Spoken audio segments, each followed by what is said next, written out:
Anyway, greetings. The face behind the ink, obviously. The I've been mentioning the carriers for quite a while, and obviously the illustrations and the artwork for the story, but I've not actually read anything about the story. So this is kind of a test reading.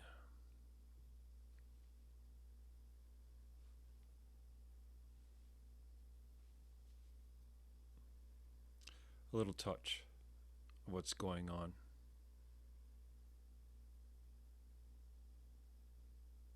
So, I am rich. The 13th rule of burden. None shall possess what no other can possess. But still, I am rich. Moeller hunched over his discovery, threatened by his own greed, threatened by the prospect of suddenly being a better man than all the men around him. How dare he? What he held in his hands wasn't the greatest violation of any of the rules of burden. It was just an insect. The violation of any one of the rules of burden was no lesser or greater than any other violation. The least violation, the violation of being lazy and idle. No lesser a violation than the prime, unforgivable sin of murder.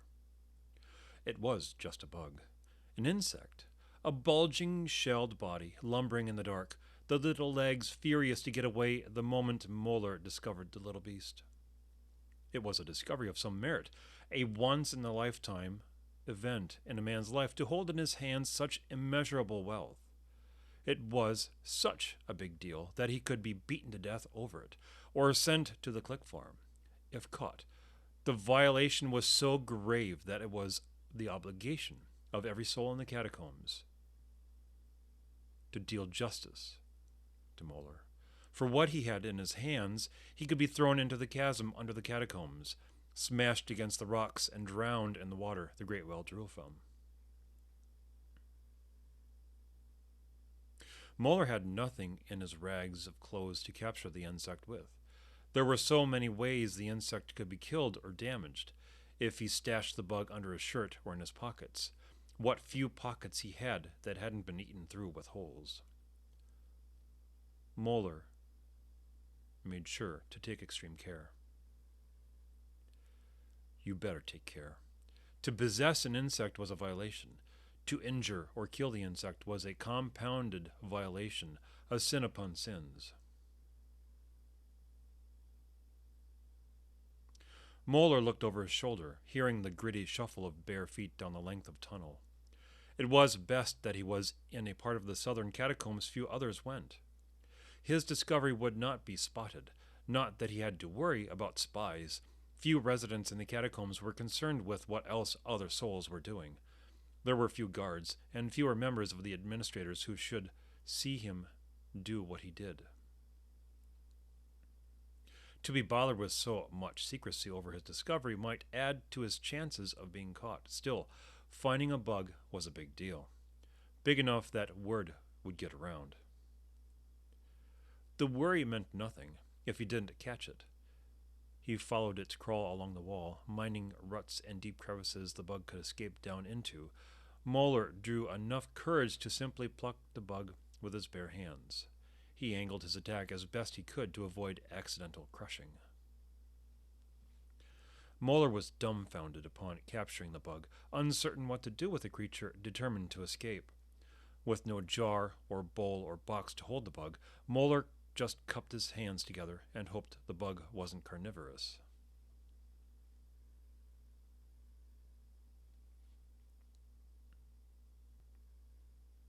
The 24th rule of burden. If a man can touch the earth with his feet, the sky with his head, east with one hand and west with the other, he is far too big and needs trimming. I am rich. Moeller had no conviction what rich meant, though there was a visceral sensation to his core over the discovery and capture of the bug. Moeller had never seen a coin or bill of exchange, or even witnessed any exchange of such a piece of paper that alluded to trade. What could be accumulated? A man accumulates disease, and sickness. A man accumulates scars and misfortune. Men accumulate incidents and accidents, hardships from which there is no recovery. A man accumulates opportunities for death.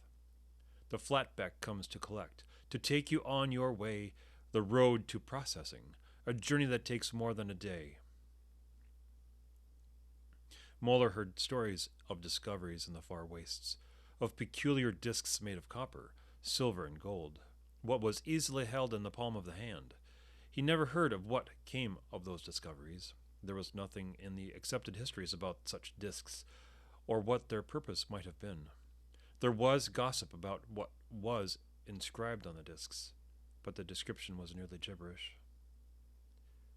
It had this chopped-off head on one side, the profile of a man, and this creature on the other side. Well, it's hard to put into words. You just have to see it to believe it. I didn't believe it myself, and the fellow retelling the story to me just was as confused as to how to put it into words because he didn't see it either. He just called it a dragon, but only because that was what the person telling him the story called it. What's a dragon? Exactly. I had no idea what a dragon was, and neither did the fellow telling me the story. As he put it, it's like the lizards the carriers bring back with them, the ones they manage to capture. Or so I assume, since I've never seen a lizard either. Or a dragon. But the creature was described with wings and a pointed head in the shape of a hook. Having never seen such a creature, Moeller imagined very little.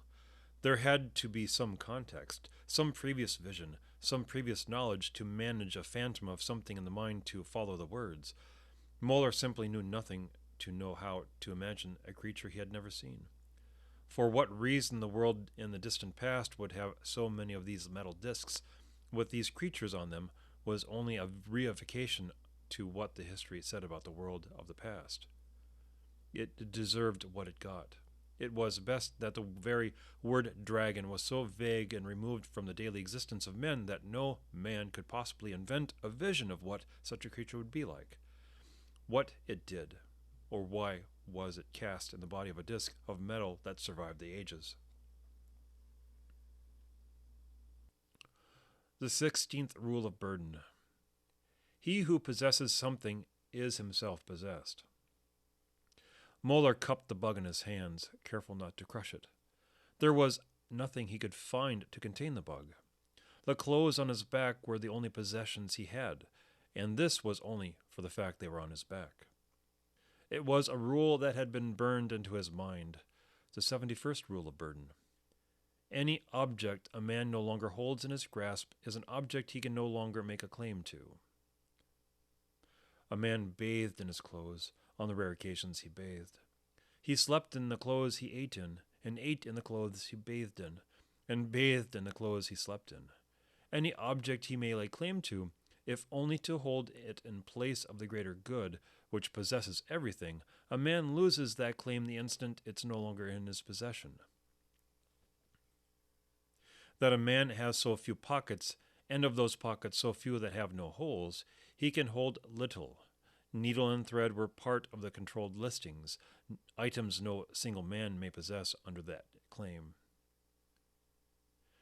Controlled listings were for the greater good, and were tools used in jobs and tasks assigned to one another.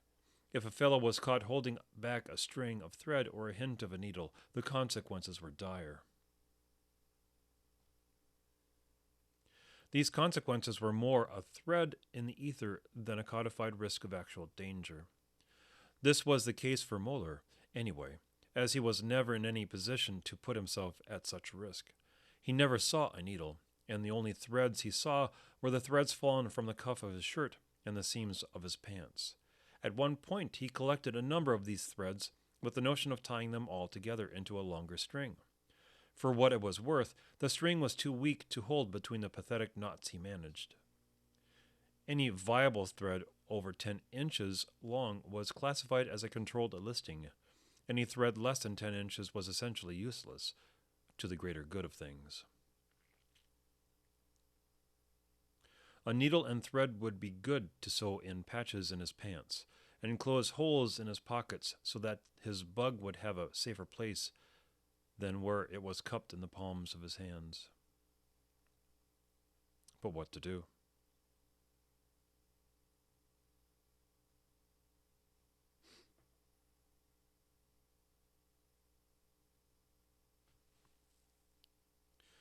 So that's a test reading.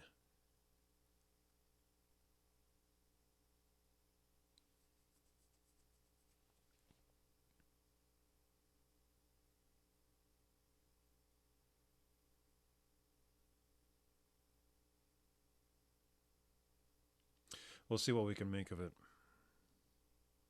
Thank you for watching.